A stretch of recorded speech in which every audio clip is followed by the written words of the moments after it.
Hello, everyone, and welcome back to The Night Reader. I'm your guide for the evening, and as always, I invite you to dim the lights, sink into your bed, and let your imagination open wide. If you enjoy these nightly visits into the unknown, be sure to like the video, subscribe to the channel, and let me know in the comments. Where are you listening from? And what time is it for you right now? Tonight begins a new chapter in our descent into the eerie, the unexplained, and the quietly terrifying. We'll travel through a tapestry of dark experiences, each story feeding into the next, not in ways that are always clear at first, but with threads that bind them beneath the surface. This evening, I'll take you on the first leg of that journey. So, take a deep breath and keep one eye on the shadows. Let's begin. It started in the woods behind my grandmother's house, the same ones I used to play in as a child. For as long as I can remember, those woods had an atmosphere I could never explain. Not quite menacing, but dense, like the air itself carried old memories. Every tree seemed older than time, gnarled and wise in a way that made me feel like a trespasser. When I was younger, I used to pretend they were guardians of a hidden realm, a fantasy born of too many fairy tales. But now, standing beneath their black, towering silhouettes as an adult, I felt something entirely different. I had returned to help clean up my grandmother's house after her passing, and despite the heavy grief, I felt oddly drawn to the forest. The house hadn't changed in years. The wallpaper still peeled in the corners, the floorboards still creaked in the same places, and the woods still whispered when the wind passed through them, just right. I'd arrived late in the evening, and after a few hours of sorting through old letters and dusty furniture, I found myself at the back door, staring into the dark curtain of trees. Something called to me. Not audibly, not even mentally. More like a pull in the gut, a sensation of unfinished business. So I grabbed a flashlight and stepped outside. The forest welcomed me with stillness. No wind, no birds, not even the rustle of small animals in the underbrush. Just silence thick enough to muffle my footsteps. I walked further in, following an overgrown trail I remembered from my childhood, though it felt less familiar with each step. My flashlight's beam cut through the dark, dancing across tree trunks and roots, illuminating fleeting shapes that never stayed long enough to define. I told myself it was just my imagination playing tricks, until I found the door. It stood alone in a small clearing, upright with no frame, no hinges connecting it to anything. Just a door, weathered wood, darkened by time, and a doorknob that gleamed as if recently polished. I approached slowly, every inch of my body screaming that this was wrong. But my legs moved anyway, each step a betrayal of common sense. The closer I got, the more I felt it. The pressure in the air, the way the ground seemed to hum faintly beneath my feet, the strange sensation that I was being watched from every shadow. Then came the knocking, 3 slow, deliberate knocks from the other side of the door. I froze. My flashlight flickered once, then steadied. The knocks came again. I should have run. I know that now. But I didn't. My hand reached for the doorknob before I could stop it, and the moment my fingers brushed the cold metal, everything shifted. The forest was gone. I was in a hallway, narrow, endless, lit only by a row of weak, flickering sconces that cast just enough light to see the closed doors lining both sides. Each door was different file, some ornate and carved, others plain and scratched. The floor beneath my feet was carpeted in a pattern that seemed to move if I stared at it too long. The air smelled faintly of damp earth and something else. Old wood, perhaps? Or dried blood. I turned around, but the door I had come through was gone. Nothing but more hallway stretched behind me. A sound echoed from the nearest door on the right. A low whisper. My name. I didn't answer. My throat was tight, my heart pounding in a rhythm I could feel in my ears. I started walking, passing door after door, each one more unsettling than the last. One had deep claw marks across the surface. Another had a doorknob that slowly turned on its own before stopping dead as I passed. The third door was wide open, and inside I saw a nursery, complete with a wooden rocking chair that moved gently back and forth, though no one sat in it. I kept walking. Eventually, I reached a point where the hallway turned sharply to the left. Around that corner, something changed. The lights dimmed further, and the doors became less orderly, scattered unevenly across the walls, some even placed sideways or upside down. One door hung open to reveal complete darkness inside, as if it opened not to a room, but to a void. I stepped past it quickly, not daring to look too long. I had no idea where I was going, or why, but I knew with growing certainty that I wasn't alone. Then, I heard breathing. Slow, ragged, directly behind me. I turned, raising the flashlight, and saw nothing. Just the hallway stretching back the way I'd come, but the breathing continued. Louder now, closer. It didn't make sense. I should have seen something. Then as I backed away, I bumped into something solid. I turned again. Nothing. Empty air. That's when the door to my left burst open with a violent crack, and a hand, long, pale, inhuman, reached out. Grabbing my shoulder with impossible strength, it pulled. I screamed, and then I was outside again. The woods were back. I was on the ground, gasping for air, my flashlight flickering beside me. The clearing was empty. No door, no signs I'd ever left. My shoulder throbbed with the fading impression of long, cold fingers. I scrambled to my feet and ran, crashing through the underbrush until I reached the house. I didn't sleep that night. I just stared at the woods, through the window, waiting. The next morning, I found something strange. Sitting on the porch right beside the door was a key, old, iron, and slightly warm to the touch. Attached to it was a note. "You left too soon." And on the other side of the world, in a sleepy fishing village nestled in the cliffs of northern Iceland, a young woman has just opened a diary that belonged to a great-grandmother she never met. And with that first page, she may have awakened something that has been waiting under the sea for over a century.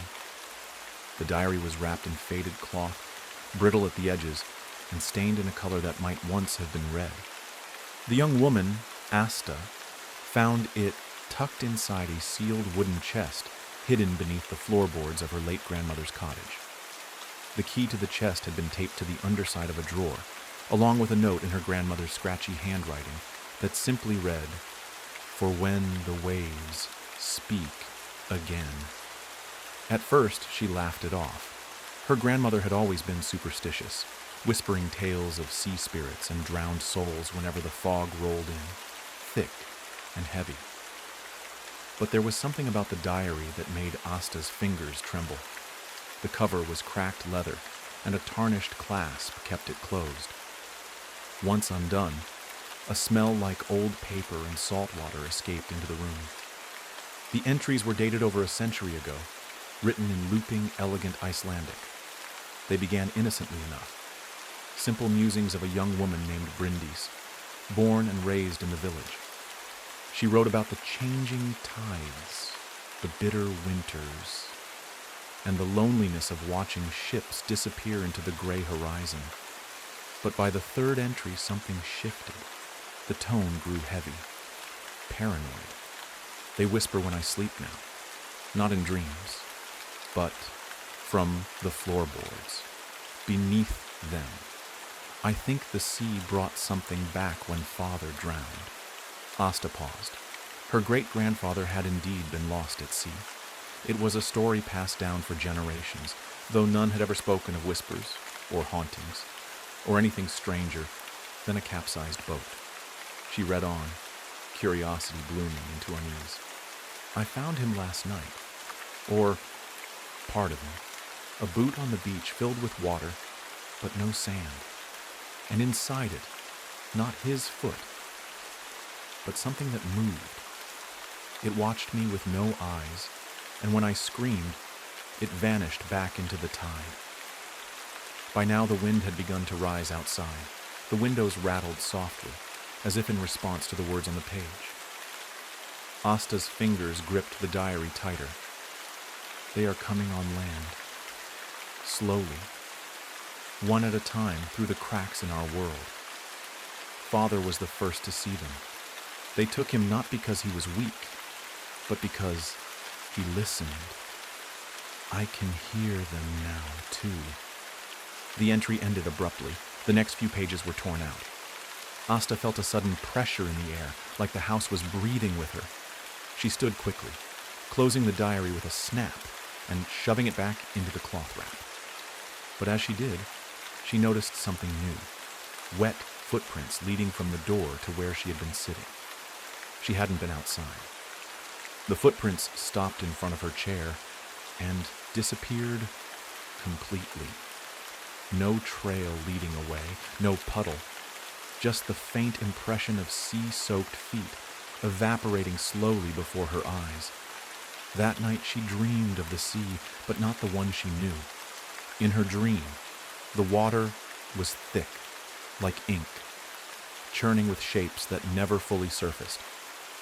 She stood at the edge of a ruined dock, and from the black waves rose a pale face, long and smooth, featureless except for a single gash where the mouth should be.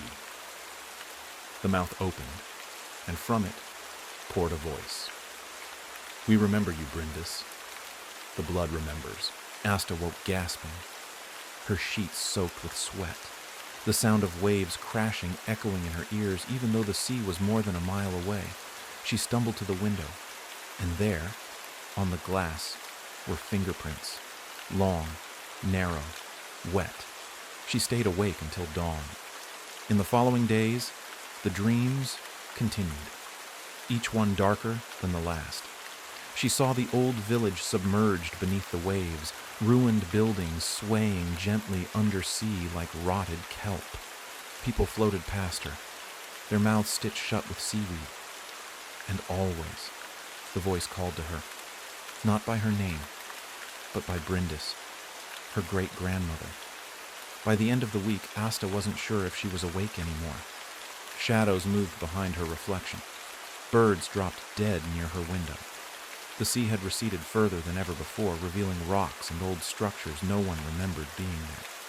Her neighbors whispered that something was wrong with the water, that the fish had disappeared, that their boats wouldn't float right, that the air was wrong. On the 7th night, Asta returned to the diary. She lit a single candle and opened it again, searching desperately for answers. Near the end, one final entry remained, barely legible through smeared ink and damp stains. They told me to bring another, that the gate must remain open. I refused, so they wait. They always wait. But they will not forget us. Not the ones who heard them. Not the ones who carry the memory in their bones. If you are reading this, you are already part of them. The candle extinguished itself. A sharp gust of wind tore through the house, though no windows were open. Asta screamed, but not because of the cold or the dark, because she heard the floorboards beneath her whisper her name. And not far away, across the continent, in a city that never sleeps, a night janitor at a museum has just unlocked a storage room no one remembers building. Inside, he will discover artifacts that should never have been found, and something sealed behind a glass case that has begun to crack. The crack in the glass was small at first, barely a hairline fracture, but it hadn't been there yesterday. At least, that's what Elias told himself as he stood in the dimly lit storage room beneath the Natural History Museum. His mop rested against the doorframe, forgotten as he squinted through the dusty display. The artifact behind the cracked glass was unsettling. It didn't match any documented entry in the museum's database, and the label beneath it was written in a language he couldn't identify. It looked almost like a mask carved from black stone with ridges that resembled gills or petals. It had no eyes, just a wide, thin mouth and intricate symbols etched into its surface. The kind of thing that felt wrong, too symmetrical, too still. The janitor reached out, his hand stopping just short of the glass. He felt a strange warmth radiating from the case, an unnatural heat in a room that had always been freezing. The overhead lights flickered, then settled into a steady hum. Elias took a step back. He didn't see the shape move behind the glass. That night, he dreamt of water, not drowning exactly, but floating, suspended in a dark abyss.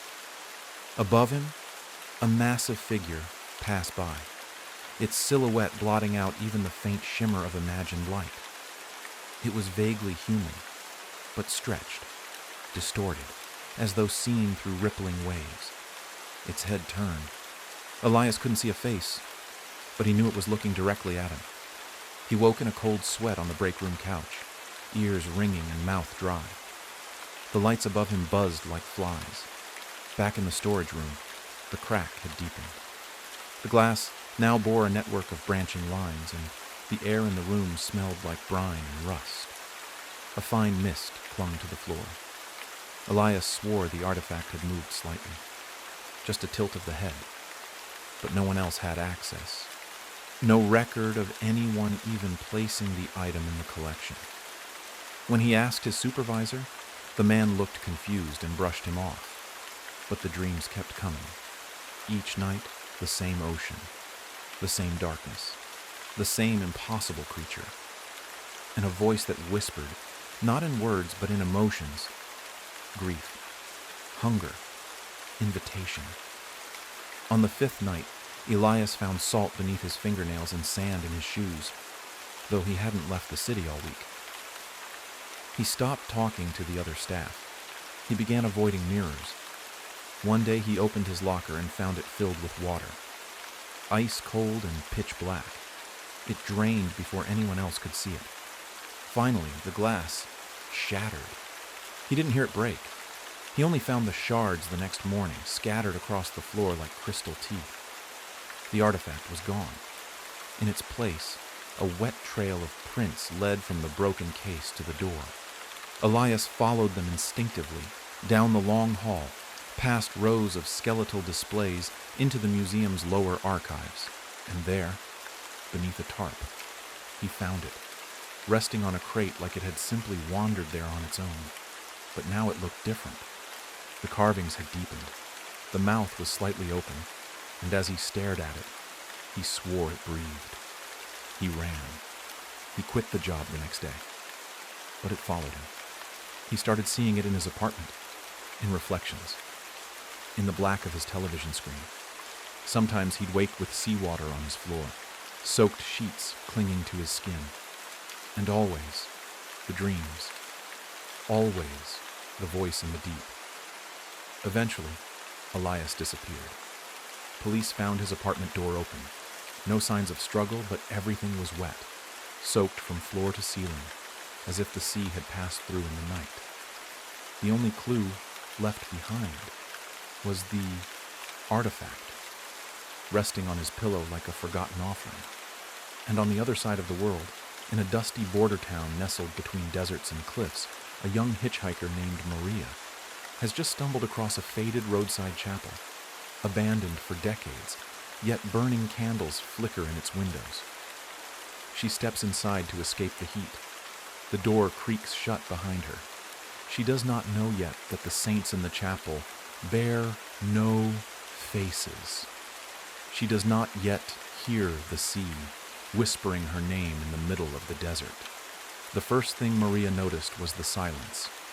The world outside the chapel had been alive with dry wind, the scrape of dust against stone, the shrill cry of vultures wheeling in the burning sky. But the moment she stepped inside, it all stopped, as if the air itself held its breath. The small chapel was far too cold for the desert. A chill clung to her skin, seeping into her bones. She paused just inside the doorway, allowing her eyes to adjust to the gloom. The room was small, lined with wooden pews worn smooth by time and weather.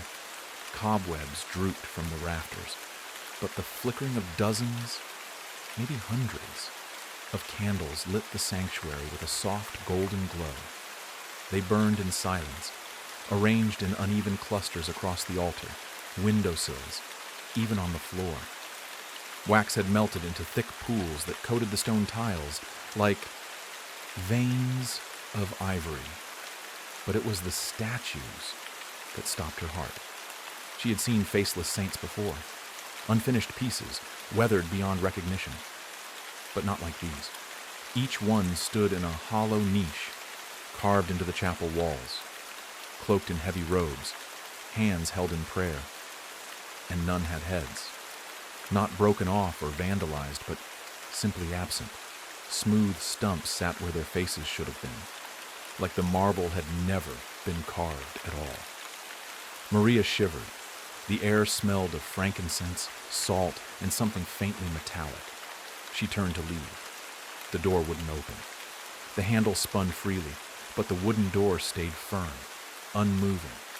Panic pricked at the edge of her senses. She pulled harder, jiggled the lock, kicked at the frame. Nothing. The door remained shut, as if it had never opened to begin with. Behind her, the candles flickered all at once, as if exhaling. Then she heard it. Not a voice, not exactly. More like a whisper carried on the tide of silence, a thought that wasn't hers. She sees, she sees, she sees us. Maria spun, heart hammering. The chapel was empty. The statues hadn't moved, but now every single one of them was facing her. Not just facing, angled ever so slightly, the folds of their robes hanging differently. The smooth necks turned in her direction. The nearest candle went out. Then another. And another. Darkness began to spill across the chapel like ink. She backed away from the altar, eyes darting. Her breath came short and fast. The statue closest to the door now had a crack down the center of its chest, like something was straining to get out. A fine dust of marble flaked to the floor beneath it. Maria turned and ran down the aisle.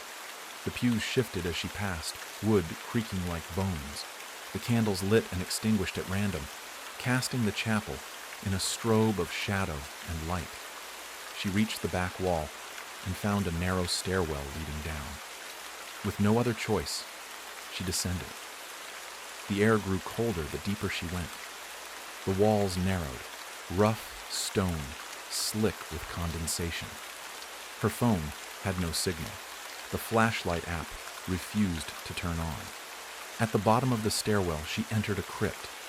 It was circular and impossibly vast, like stepping into the base of an ancient well. In the center stood a pedestal made of the same black stone as the mask Elias had seen in the museum.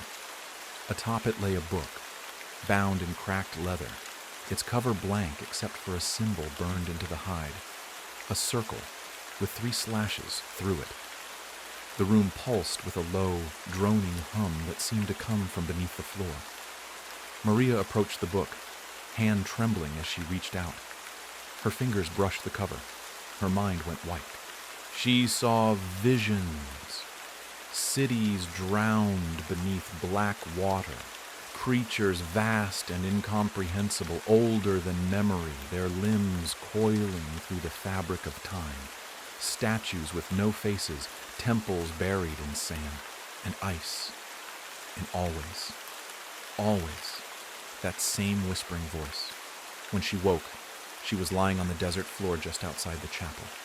The door behind her was gone. Not closed. Gone. As if it had never existed. In her hand, she clutched a single candle.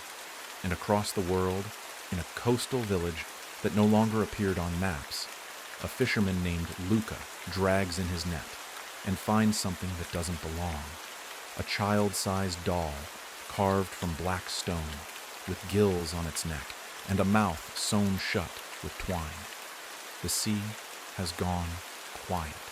The birds have vanished. And that night, He dreams of an altar beneath the waves and a name he cannot remember learning but suddenly knows by heart. The tide had receded more than usual that morning. Luca stood on the damp sand, boots sinking slightly as he eyed the unfamiliar stretch of shore. Rocks that were typically submerged now jutted from the sea like broken teeth. The air smelled different too, less like salt and more like copper. He didn't mention the doll to anyone, not the neighbors, not the priest, not even his brother Matteo, who had fished beside him for 2 decades. Something about the artifact filled him with a quiet dread, as if speaking of it aloud would give it more power than it already had. But that night, when he locked the door and bolted the windows, he placed the doll on his kitchen table and stared at it under the low yellow light of a single hanging bulb. It hadn't changed. Its black stone was still smooth and glistening, the tiny stitches around its mouth still taut. But Luca could feel something wrong in the room, an electricity in the air that had no source. He remembered the dream, the altar, the name that had echoed in his mind, Aguaron, the name of a drowned god or perhaps a city. He couldn't tell. It flickered in and out of meaning like a shorted bulb. When he closed his eyes, he saw the ocean, boiling black, and a tower rising from the deep, crowned by a spinning eye that opened wider every time he looked at it. Suddenly, a loud thump shook the walls of his small cottage.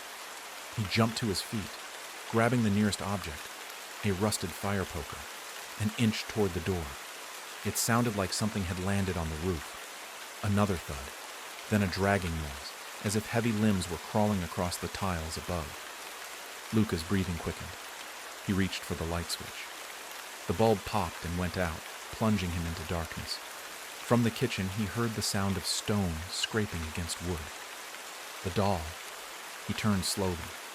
The kitchen table was empty. He ran. Out into the street, barefoot and breathless, Luca sprinted toward the old church at the top of the hill. The doors were open, as if waiting for him, and the candles inside flickered to life without a single hand touching them. He fell to his knees before the altar and began to pray. But the words he said weren't in Spanish, or Italian, or Latin. They came unbidden, syllables that felt like gravel in his throat. The more he spoke them, the clearer the images became. The altar beneath the waves, the faceless congregation, the spinning eye watching from the deep. When the prayer ended, silence swallowed the church whole. Then the bell tower rang. The sound was low and wet, like a ship's hull cracking beneath pressure. One chime, then another, then 12 in total. He rose to his feet and walked out into the night. The village was gone. In its place, only water remained, stretching out in every direction as far as the eye could see. His home, the docks, the roads, all vanished beneath a black, glassy sea. The stars above were wrong, too many, and none of them where they should be. The doll was at his feet again, waiting. He picked it up and smiled. And on the other side of the world, in a snow-lashed town nestled in the northern woods of Finland, a woman named Alina is drawn from her sleep by the sound of bells echoing through the trees. Not the chimes of a church or cathedral. These bells were irregular, like hollow bones knocking together in the wind. She wrapped a blanket around her shoulders and stepped outside, following the sound to the edge of the forest. There, hanging from the lowest branches of the trees, were dozens of dolls, each one made from black stone, each one with stitched mouths, and each one facing the same direction, towards something deeper in the forest, something moving. Alina had lived in the northern village of Valtonen her entire life. Winters were brutal and long, and the surrounding woods were known for strange sounds, old stories, and shapes seen just beyond the reach of firelight. She, like many others, dismissed the tales until the bells. They hadn't stopped ringing. She'd gone out once, barefoot and half asleep, and found the dolls. But when she returned the next morning, there was nothing there. No dolls. No bells. Only a few disturbed patches of snow and a line of small, deep prints leading into the trees. That should have been the end of it. But then the dream started. At first, they were only shadows, an indistinct darkness curling around the edge of her sleep like fog creeping under a door. Then they became clearer. In them, she stood in a forest of bone-white trees, and above her hung a moon that pulsed like a beating heart. She would hear whispering, but the voices weren't human.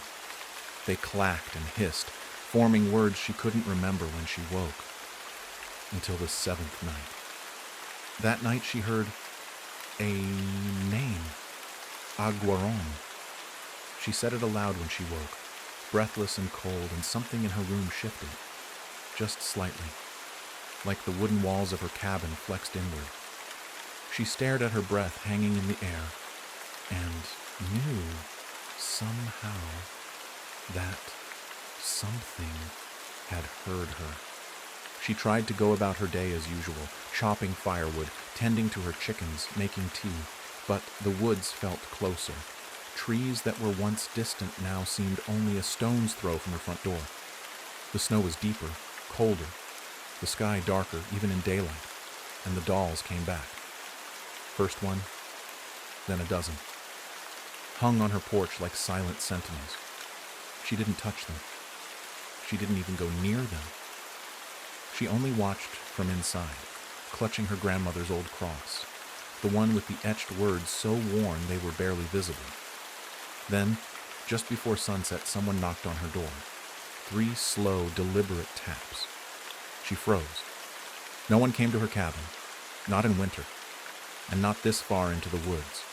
She moved to the window, careful to avoid creaking floorboards, and peeked through the frosted glass. A man stood outside. No coat, no boots.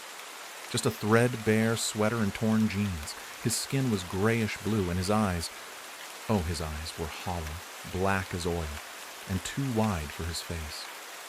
"Elena," he said without moving his lips. She stumbled back. He knocked. Again, and again, and again. Suddenly the dolls began to turn. One by one their heads swiveled slowly toward the door. Their stitched mouths trembled, as if holding back screams. Elena fell to the floor and covered her ears, whispering prayers. But the knocking didn't stop. Until it did. When she looked up, everything was quiet. The man was gone. The dolls were gone. The world outside her window looked like it had been untouched. She almost believed she had dreamed it until she saw the wet footprints on her floor, bare feet, leading from the door to the attic. Elena didn't move for hours. When she finally gathered the courage to check, she found the attic hatch open. A trail of melted snow led up the steps, and carved into the wooden beams above was a symbol. One she didn't recognize, but it burned to look at, like staring into something that should not be seen. She left the next morning, took only what she could carry, and walked until her legs gave out. When she reached the next town, the locals listened to her story with stony expressions. Then one of the elders took her aside and said, "You spoke the name, didn't you?" She nodded. The elder shook her head and whispered, "Then it's already followed you." And on the western coast of Canada, in a sleepy fishing town blanketed by fog, a lighthouse keeper named Jonah wakes in the middle of the night to the sound of waves crashing harder than they ever have. Except the tide is out, and the waves are coming from inland. Jonah had been the keeper of the lighthouse for as long as he could remember. His family had maintained the old structure for generations, and the salty air and endless horizon felt like home. The towering light, ever vigilant, had seen countless ships through the treacherous waters surrounding the town. But tonight was different. He woke with a start to the sound of waves crashing violently against the cliffs. The familiar rumble of the ocean should have been soothing, but there was something wrong about the sound. It was too close, too chaotic. He slid out of bed and moved to the window, his heavy boots thudding against the wooden floor. Through the fog, he could see the pale light of the lighthouse sweeping across the dark, rolling sea. But as his gaze shifted to the shoreline, his heart skipped a beat. The water wasn't behaving as it should. Instead of the calm rhythm of the tides, the waves were pushing inland, crashing against the grassy hills and creeping closer to the houses at the edge of the town. Jonah rubbed his eyes, thinking the fog had played tricks on him. But when he looked again, the water had reached the first row of cottages. Impossible, he muttered under his breath. The tide had receded hours ago. There was no way the water should be this high. Jonah grabbed his coat and bolted out the door. His footsteps echoed through the narrow, winding streets as he made his way toward the shore. As he passed the empty cottages, he noticed the unusual stillness of the night. No wind, no birds calling, not even the usual creaks of the old wooden houses. Everything felt wrong. The air was thick, and the scent of salt water seemed tainted, as though something unseen was lurking beneath the surface of the sea. When he reached the cliff's edge, Jonah stopped short. The water was still rising, but it wasn't just the waves. The entire shoreline had shifted. The sea wasn't simply surging toward the land.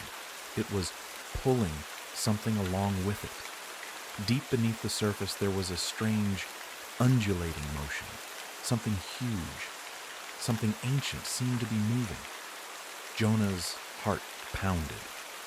He had heard the legends, the old stories the townsfolk whispered about the forgotten things that slept beneath the waters. But he had never believed them. Not really. Not until now. As the lighthouse beam swept across the waves again, Jonah thought he saw something, just for a split second, something pale and massive rising from the depths. His stomach twisted and his breath caught in his throat. He turned to run back to the lighthouse, but the ground beneath him trembled. The earth shook like it had been struck by an unseen hand. The waves surged higher, crashing against the cliffs with a force Jonah had never witnessed. The town was going to drown. It was all happening too fast. He needed to warn everyone. But the fog had thickened, and now it was suffocating him, turning the air heavy, oppressive. He stumbled through the mist, desperate to get back to the safety of the lighthouse. But as he neared the stairs to the tower, he froze. A figure stood at the top. At first, Jonah thought it was a trick of the fog, a shadow cast by the lighthouse light. But as the figure moved, slow and deliberate, his blood ran cold.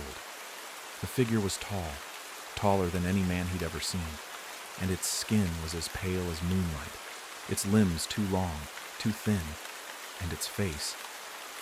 Jonah couldn't make out the details at first, but when the creature turned, its eyes locked onto his with a malevolent gleam. A voice echoed in his mind, so clear it might as well have been spoken aloud. "Jonah, you called it." Jonah's heart raced. He staggered back, trying to process the words. But the figure reached out a long, bony hand, its fingers brushing the edge of the lighthouse door with a sound like dry wood scraping across stone. Then came the laughter. A low, hollow sound that reverberated in his chest. The figure stepped forward and the world seemed to darken, the fog growing heavier, thicker, as if it had a mind of its own. Jonah couldn't move. The figure's presence was overwhelming, suffocating. The temperature dropped, and his breath misted in the air. And then the creature spoke, its voice like ice scraping across glass. "You awakened it." Jonah wanted to scream, but his throat was dry. The figure loomed closer, its eyes never leaving his. He felt the world around him start to spin, his legs shaking, and the walls of the lighthouse seemed to close in. The fog swirled around him, drawing tighter, pulling him toward the figure at the top of the tower. He tried to break free, but it was too late. With a sudden movement, the figure lunged, its hand wrapping around Jonah's wrist with a vice-like grip. He felt the cold seep into his bones, and everything went black. And on the other side of the world, in a remote village in Japan, a young woman named Hana kneels before an ancient shrine deep in the woods. The wind is still, the air heavy with the scent of damp earth. Hannah's breath comes in shallow gasps as she offers her prayers, but something feels wrong. The ground beneath her shifts, and for a fleeting moment, she thinks she hears the sound of distant waves crashing against the shore. She stands quickly, her heart pounding in her chest. But when she turns, she isn't alone. A shadow looms behind her. Hannah's pulse quickened as the shadow behind her seemed to stretch and writhe. Not quite like a normal shadow, but something much darker. The air had become unnaturally still, pressing in on her from all sides. She could no longer hear the distant chirping of the crickets, the rustling of leaves in the trees. All that was left was the pounding of her own heart and the thick, suffocating silence. She turned slowly, her legs heavy as if moving through thick mud. When she faced the direction of the shadow, her breath caught in her throat. It was a man, or at least it appeared to be. His skin was as pale as the moonlight filtering through the trees, and his eyes, cold, lifeless, and all too familiar, glowed with a faint, unearthly light. But his form was wrong. He was taller than any man should be, too thin, too elongated, as if his limbs had been stretched by some unseen force. His face, though it held the shape of a man, was featureless. No nose, no mouth, just smooth, pale skin. And that was the least disturbing part of him. As Hannah's gaze traveled downward, her stomach churned. The figure had no feet. Instead, his body seemed to fade into the ground like a shadow dissolving into the earth, as though he didn't belong in this world at all. The wind, or whatever it was that had taken the place of the wind, pushed through the trees with a mournful howl. Hannah's breath came in short, sharp gasps as she stumbled backward, her hand gripping the stone altar for support.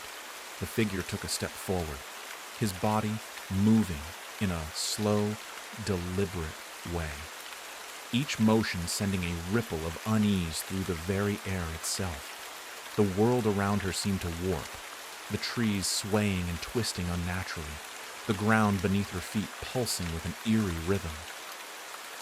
"Why are you here?"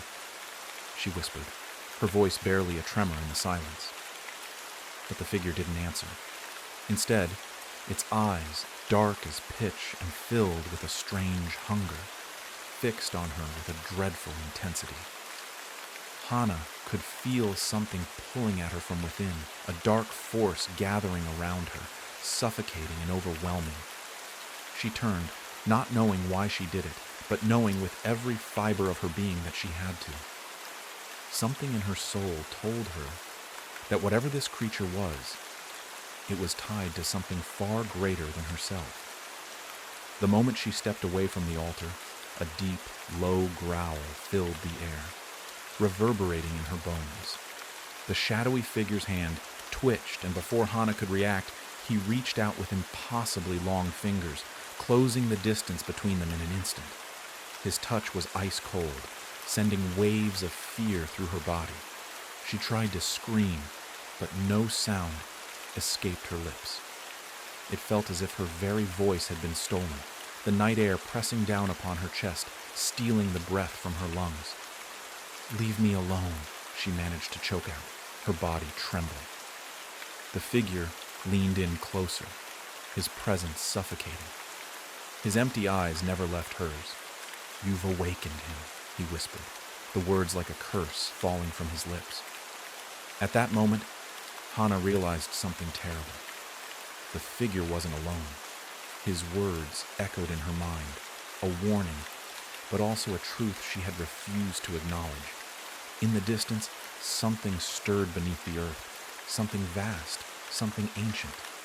She could feel the tremor in the ground now, could feel it pulsing beneath her feet as if the world itself was awakening.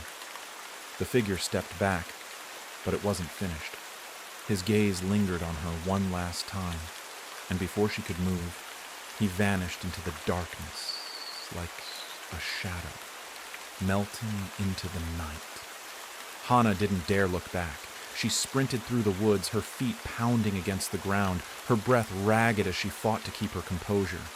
The weight of the curse of the thing she had just encountered pressed down on her, crushing the air from her lungs. But she had to reach the village, had to warn them. The trees blurred around her as she pushed forward, her mind racing with the realization that the figure hadn't just appeared for her. He had come for all of them. The forest was alive now, the night no longer silent. The creatures that had once been hidden in the shadows stirred, watching her as she passed. She didn't dare stop.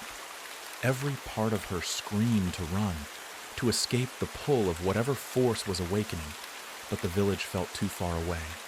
And then, in a flash, everything stopped. The world around her froze. Hana found herself standing in the heart of the forest, the trees frozen mid-sway, the air stagnant and heavy. Her heart pounded in her chest as she looked around, but there was no movement, no sound. Everything had gone still, as though time itself had come to a halt. She tried to move, but her body felt heavy, as if the ground was holding her in place. Panic surged within her as she struggled to free herself, but her legs wouldn't obey. The silence was unbearable, thick and oppressive, until she heard it. A whisper, so faint it almost sounded like it came from the wind. "You're too late." The whisper echoed through her mind, and with it came a terrible realization. It was already too late. Something had been awakened. Something ancient. Something powerful. Something that had been buried for eons beneath the earth, waiting for the right moment to rise again. The curse that had been placed upon the village had been set in motion long before she'd arrived, long before anyone could have stopped it. And as the world around her began to move once more, Hana knew one thing for certain. She was not going to make it out of the forest alive. And on the other side of the world, in a city of towering skyscrapers and bustling streets, Adam sat in the quiet of his apartment, unaware that his fate was tied to hers. He had always thought of himself as just another person living an ordinary life. But tonight, as the lights flickered and the sound of rain began to pound against the windows, something changed. Something he could neither see nor understand, but it was coming for him. Adam stared out the window of his high-rise apartment, watching the rain fall in sheets, obscuring the city's skyline. The world outside was a blur of lights and shadows, as if the storm itself had a mind to swallow everything in its path. He rubbed his eyes and let out a sigh, feeling the weight of the day settle on his shoulders. His mind was a maze of thoughts, each one leading him nowhere. It had been one of those days. Nothing remarkable, just the slow grind of an ordinary life. Or so he thought. He was about to turn away from the window when a strange sensation ran through him. A tingling at the back of his neck, a coldness creeping up his spine. He froze, his breath hitching in his chest. For a moment he couldn't move, couldn't speak. It was as though something was watching him, something beyond the window, something that didn't belong in this world. Adam shook his head, dismissing the thought. "It's just the storm," he muttered to himself, trying to push the unease away. He had lived in this apartment for years, and the city had always felt like a safe haven. There was no place for monsters here, no room for whatever strange force was tugging at his senses. But as he turned to walk away, his phone rang. The sudden noise shattered the silence, making him jump. His heart skipped a beat as he grabbed the phone from the table, his pulse quickening. The caller ID displayed an unknown number, the kind that no one ever wanted to see. "Hello?" he answered, his voice shaking. The line was silent for a moment, the only sound the faint rustling of static. Adam's stomach churned. Then came the voice, a low, gravelly whisper that made his blood run cold. "You don't know who you're dealing with." The words sent a jolt through him, a surge of icy terror running down his spine. He didn't recognize the voice, but something about it felt familiar. It was as if it came from somewhere deep within his own mind, somewhere far away but still connected. What "What do you want?" Adam asked, his voice barely above a whisper. The line went quiet again, and Adam felt a chill creep over him, as if the very air in the room had turned cold. Then the voice returned, slower this time, dragging each word out with deliberate malice. "Your fate is tied to hers. She doesn't know it yet, but she will soon. And when the time comes, it will be too late." The words hung in the air like a curse, chilling Adam to the bone. His mind raced, trying to make sense of it. He didn't know who she was, but the voice, it was as though the person on the other end knew exactly what was happening to him, knew exactly what was coming. Before he could respond, the line went dead, and the phone went silent. He stood there staring at the screen, his heart pounding in his chest. His fingers gripped the phone so tightly that his knuckles turned white. That's when the first strange thing happened. The lights in his apartment flickered, a dim pulse that lasted only a second. But it was enough to make Adam's heart race. The room felt off. The air was thicker now, heavier. A sense of unease settled in his gut, and the feeling that something was watching him returned, stronger than before. He turned toward the window again, his gaze scanning the storm outside. But he couldn't shake the feeling that something was wrong. His apartment was on the 20th floor. He had a clear view of the street below, and yet he felt the hairs on his neck rise. There, just beneath the glow of a street lamp, was a shadow, one that shouldn't have been there. It was tall, unnaturally tall, stretching across the pavement like a dark stain. It didn't belong to anyone, or anything he could see, and yet it lingered, unmoving, watching. Adam stepped back from the window, a cold sweat breaking out across his forehead. He didn't know what was happening, but he knew one thing. This wasn't just a coincidence. This wasn't just a bad day or a trick of the mind. The things that had been happening to him, the voice on the phone, the shadow in the street, it all felt connected, as if something larger was pulling the strings. Something was coming, something that couldn't be stopped. He needed to find out more. Without thinking, Adam grabbed his coat from the back of the chair and rushed to the door. He wasn't sure where he was going or what he would find, but he knew that staying in the apartment would be a mistake. The voice had spoken of a her, and though he had no idea who she was, something told him that whatever this was, it involved her. If he was going to understand what was happening, he needed to find her.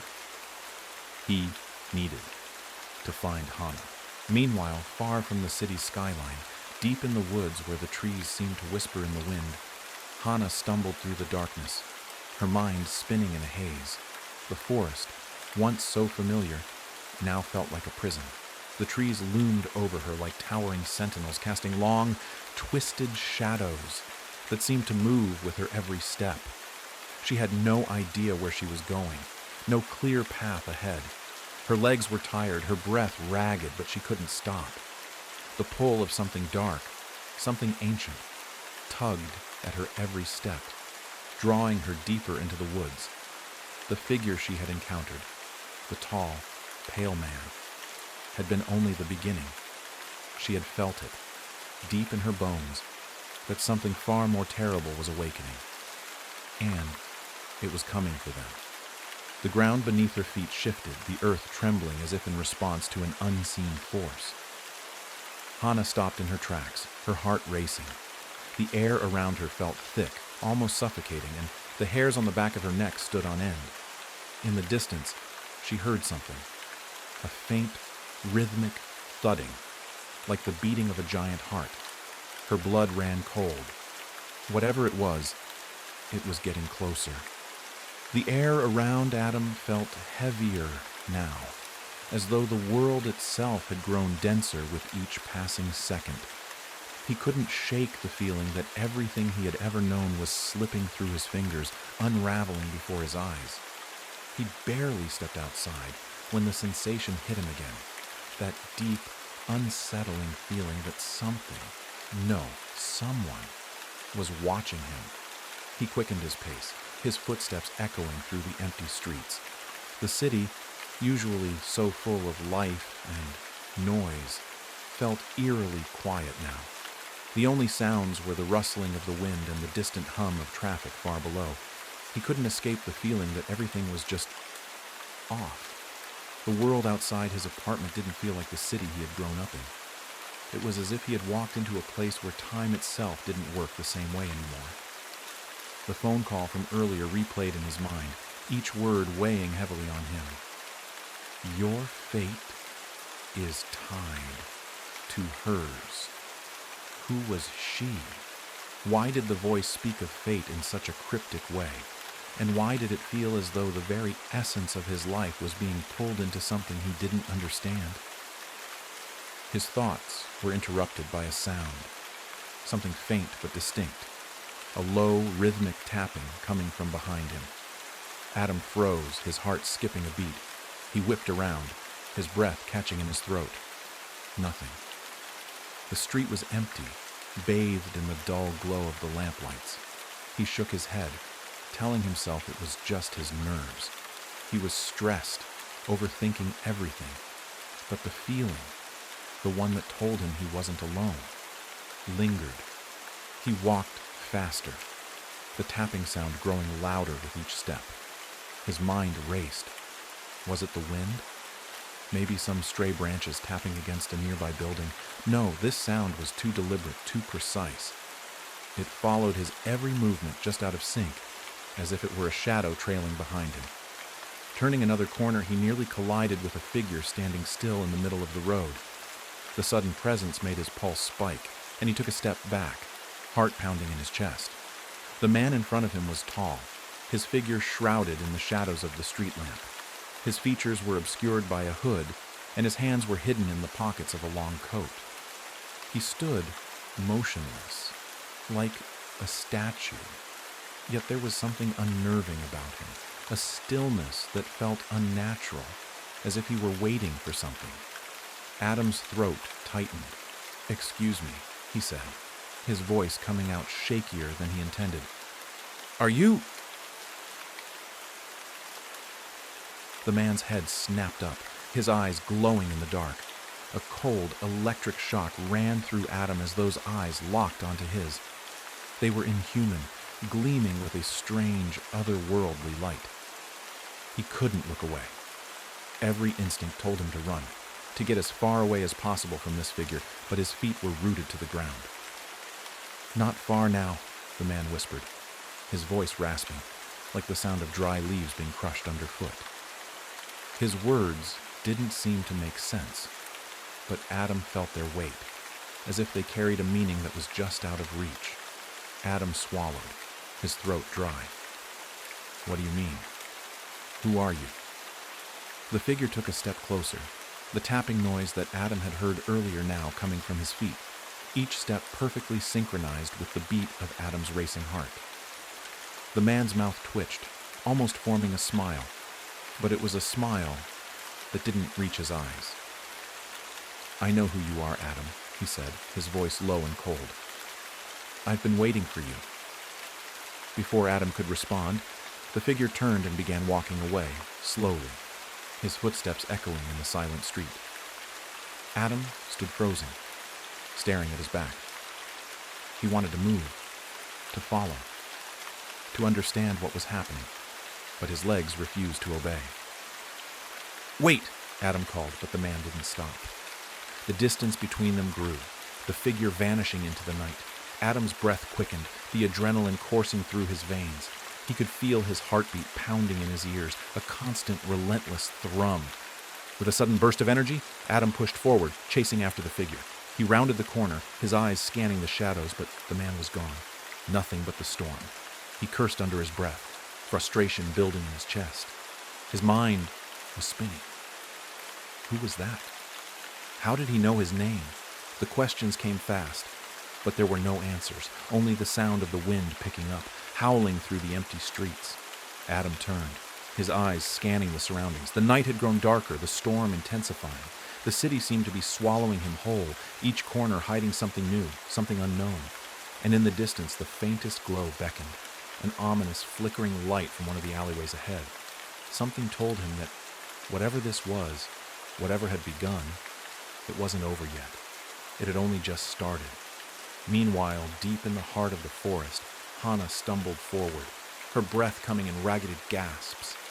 The shadows seemed to press in on her, suffocating her with their cold presence.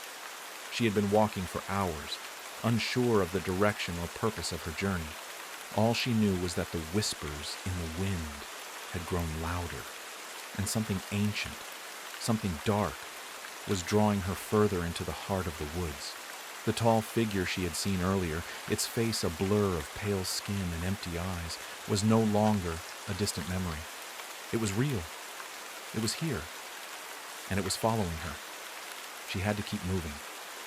But with every step she took, the forest seemed to grow darker, the trees growing taller, their branches curling like claws overhead, reaching for her. Her mind was unraveling. Every part of her screamed to turn back, to run, but she couldn't. She couldn't escape this place, this nightmare that had become her reality. And then, just as she thought she could go no further, she saw it. A light, flickering in the distance. It wasn't like the warm, comforting glow of a campfire. No, this light was cold, unnatural, like a lantern flickering in the midst of a storm. The pull was undeniable. Something told her she had to reach it.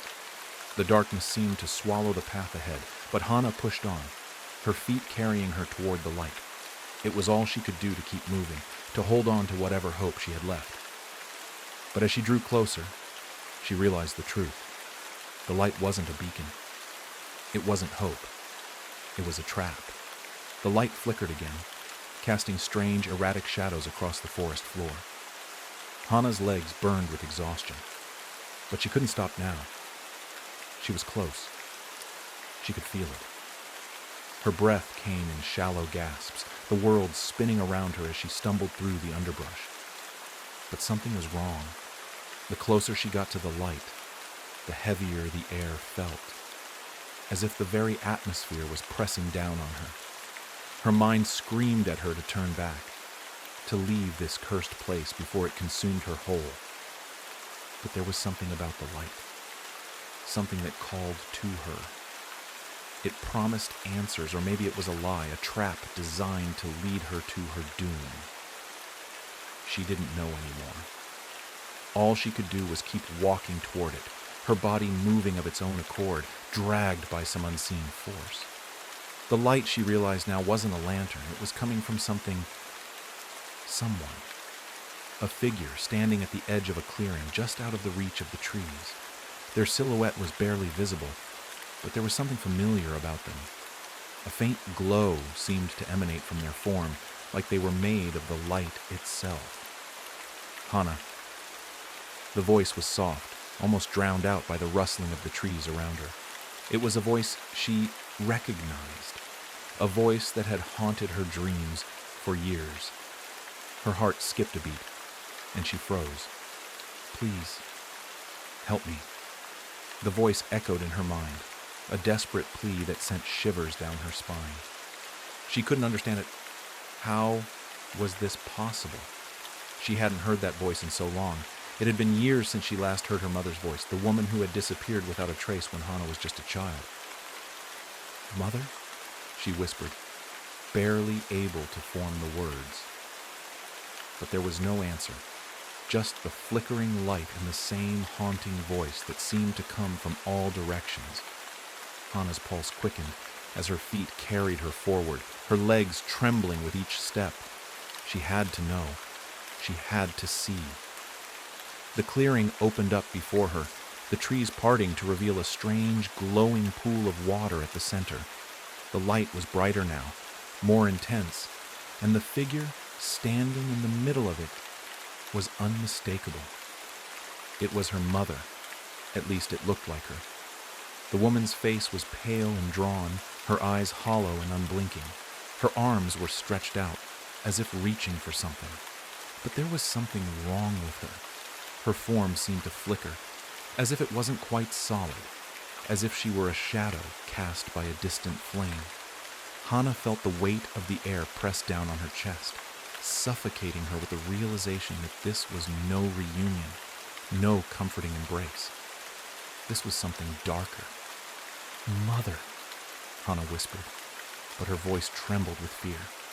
She took a tentative step forward, but the figure's eyes, those hollow, empty eyes, snapped to her, locking onto her like a predator to its prey. "Run!" the figure rasped, its voice no longer soft, but distorted, warped. "Run before it's too late."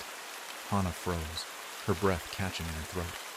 She didn't understand what was happening. This wasn't her mother, not truly. This was a thing pretending to be the woman she once knew. A distant, cold laugh echoed from behind her, making her spin around. She could hear footsteps approaching, deliberate and slow. She wasn't alone. Out of the shadows, another figure emerged, a tall man with a face covered by a hood, his body draped in a long cloak that swirled with darkness. His presence was suffocating, overwhelming, and his eyes glowed with the same unnatural light she had seen earlier. The man took a step closer, and the air grew even colder. "It's too late for her, Hana," the man said, his voice low, like the rumble of distant thunder. "She's already gone. But you're still here. You can still choose. Will you leave, or will you stay?" Hana's mind raced, her heart pounding in her chest. Her mother's voice echoed in her mind, urging her to leave, to run. But the man, this figure, this creature, seemed to be drawing her in, his presence inescapable. "You're part of this now," the man continued, taking another step toward her. "You can't escape what's already been set in motion." Hana stepped back, her eyes darting between the figure of her mother and the man standing before her. She felt trapped, torn between two worlds. The light, the voice, the forest. It all felt like a dream, like something not quite real. And then, in an instant, everything shifted. The light flickered one last time, and the figure of her mother vanished, replaced by something far worse.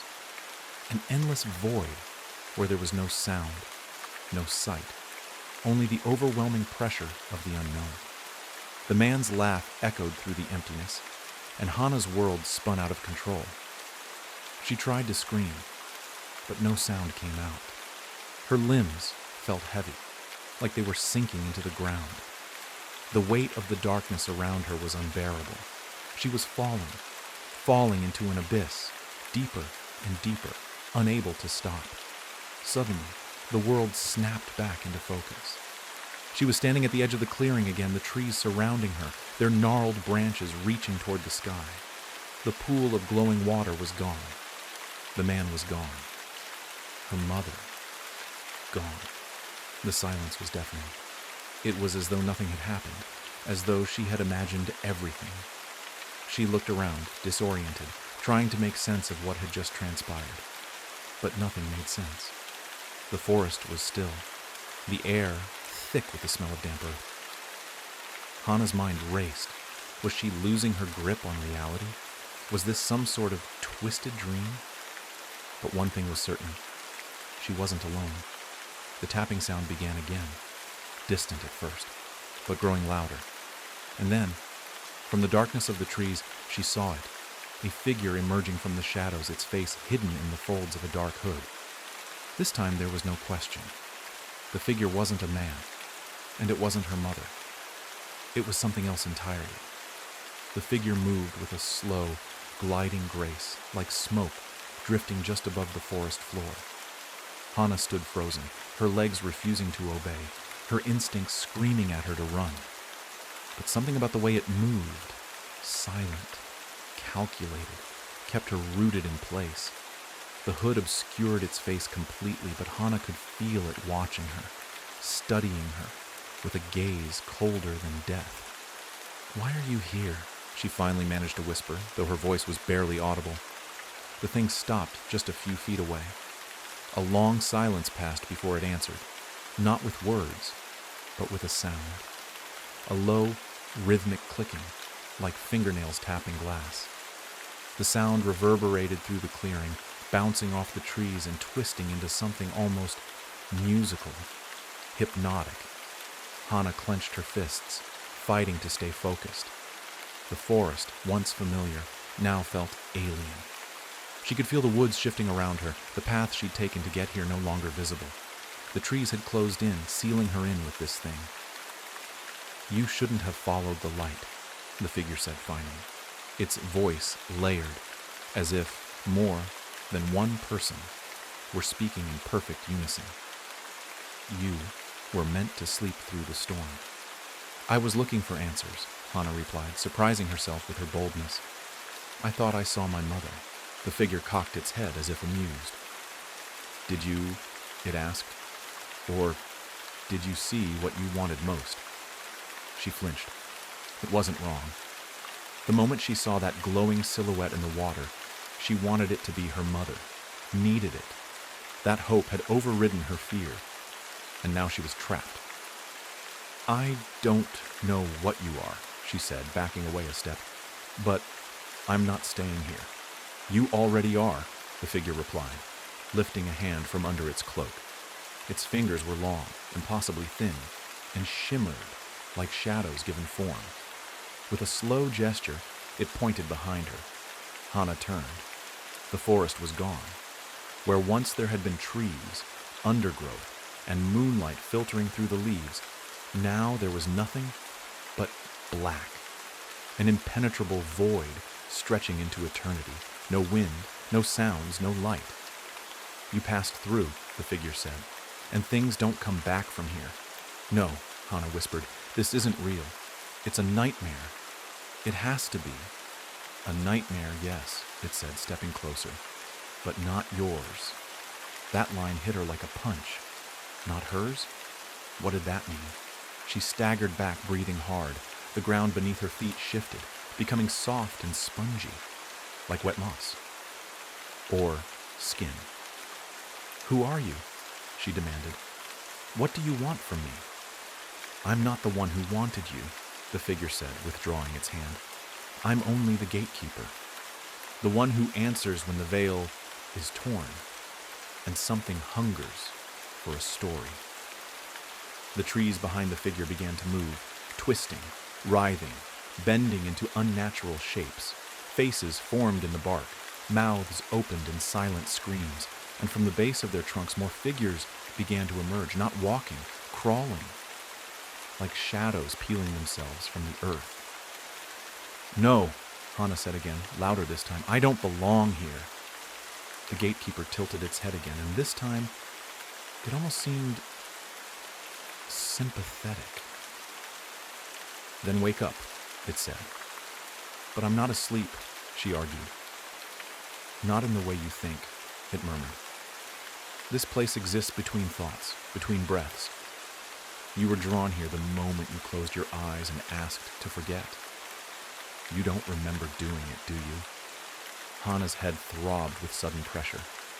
She squeezed her eyes shut, trying to block it out, but images came unbidden. A hospital bed, beeping monitors, the steady hiss of a respirator, her hand in another's. Her mother, pale, motionless. She gasped, eyes flying open.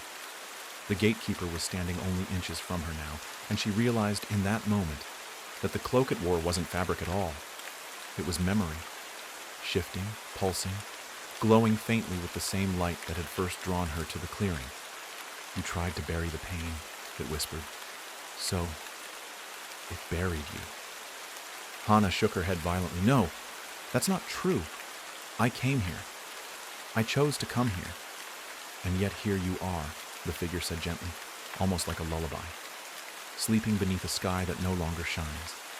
Living in the husk of a world built from grief." The crawling things were closer now.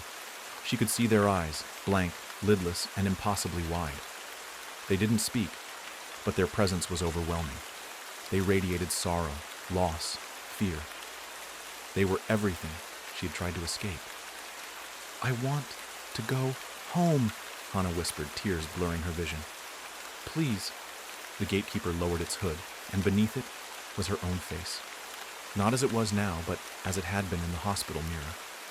Gaunt, hollow, lost. You are home, it said with her voice. The ground beneath Hana cracked. The sky opened up in a silent scream, and everything she had hidden, every memory she had locked away, came pouring back in all at once. She remembered the funeral, the rain, the empty house, the day she decided not to wake up, and still, she was standing here. The forest shimmered for a moment, and for the first time since entering, Hana saw something beyond the void. A flicker of light. Real light. Warm. Familiar. You can still leave, the gatekeeper said, but not unchanged. What happens if I stay? She asked. The figure said nothing. It simply faded into the darkness, along with the crawling shadows, the trees, and the world they'd created. Hana turned toward the light. It wasn't close, but it was real. It pulsed with something more powerful than any fear she had faced here. Hope. She took one step toward it, then another, and the forest behind her began to dissolve. The wind howled across the skeletal landscape, whipping dust and ash into tight spirals that danced like spirits freed from their graves. Hana stood on the ridge, the glow of the light she'd followed now, a distant pulse behind her. Ahead stretched something entirely different, a town, familiar and alien at once, resting beneath a sky veined with cracks of pulsing violet. Nothing about it belonged to the waking world. The houses were warped, leaning like drunkards whispering secrets to each other. And standing by the water's edge, waiting, was the old woman. Her skin was more bark than flesh, her long hair braided with twigs and bones, her eyes the color of fog. But Hana didn't feel afraid. The woman regarded her not with hostility, but with the quiet expectation of someone who had waited a very, very long time. You returned, the woman said, voice like moss and memory. I remembered, Hana whispered. The woman nodded once. Then you are ready. For what? The woman pointed toward the lake. Its surface shimmered, and in it, Hana saw not her reflection, but flickering images. A hospital bed, a forest path, a man's face, tear-streaked and tired.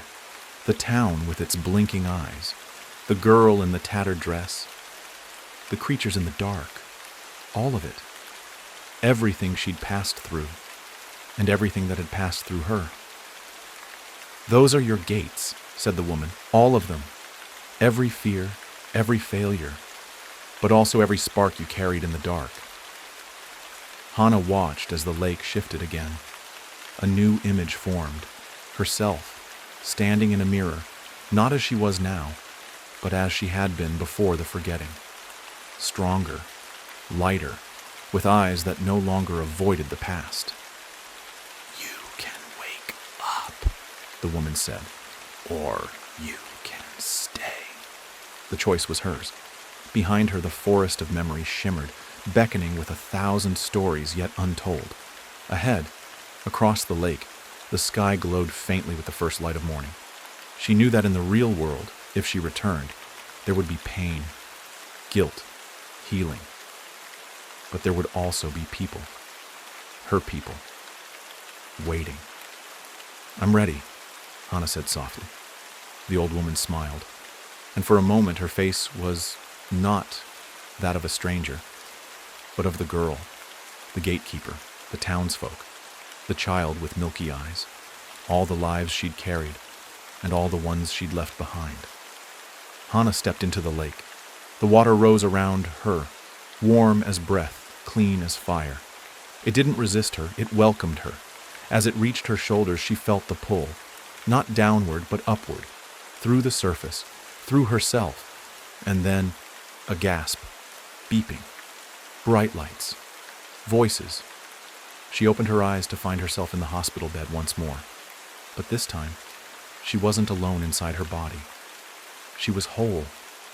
She looked around. The man was still there, older now, but holding her hand like he always had. When she blinked, tears slipped down his cheeks. "Hannah," he whispered, as if saying it could make it true. "I'm here," she said. Her voice was hoarse but real, and in that moment she understood. The monsters had never been trying to keep her trapped. They'd only wanted to be remembered, to be seen, to be carried, and she had. So now, she would live, with them, not despite them. Because the shadows don't disappear when you turn on the light. They walk beside you. And that is where our journey ends. For now. Thank you for listening to The Night Reader. If this story resonated with you, if you've ever felt lost in the dark, remember, you're not alone. The stories we carry are what connect us. If you haven't already, subscribe to the channel, like the video, and leave a comment letting me know. Where are you listening from? And what story do you carry? Until next time, keep your light close and your shadows closer. Good night.